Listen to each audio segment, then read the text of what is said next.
आज जनकपुर में माड़ावा बड़ा सुहावन लागे।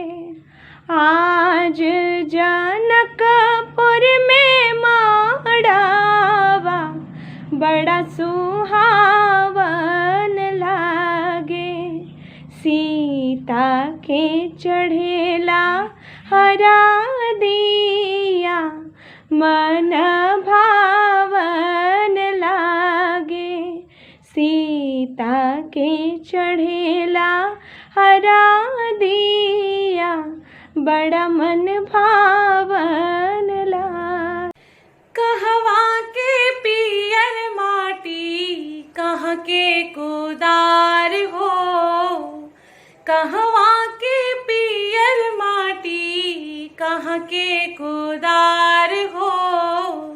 कहवा के 5 सुहागिन माटी कोड़े जास हो।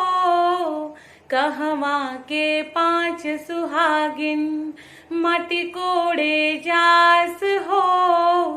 कहवा के 5 सुहागिन। बाजेला बधैया अंगनवा कौशल्या के भवनवा। कौशल्या के भवनवा नु है।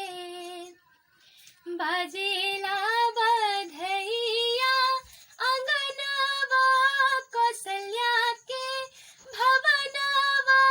कौशल्या के भवनवा नु है। राजा राम लिहले अवतार अयोध्या सुहावन लागे है। राजा राम लिहले अवतार अयोध्या सुहावन लागे है।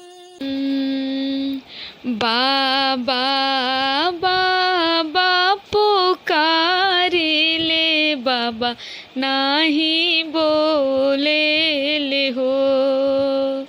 बाबा बाबा पुकारे ले बाबा नाही बोले ले हो। बाबा के बर जोरी सिंदूर बर डाले ले हो। बाबा के बर जोरी सिंदूर बर डाले ले हो। गाई के गोबरे महादेव अंगनाली पाई। गजमतिया हो महादेव चौका पुराई सुनी। चौका पुराई सुनिए शिव। शिव के दोहाई सुनिए शिव।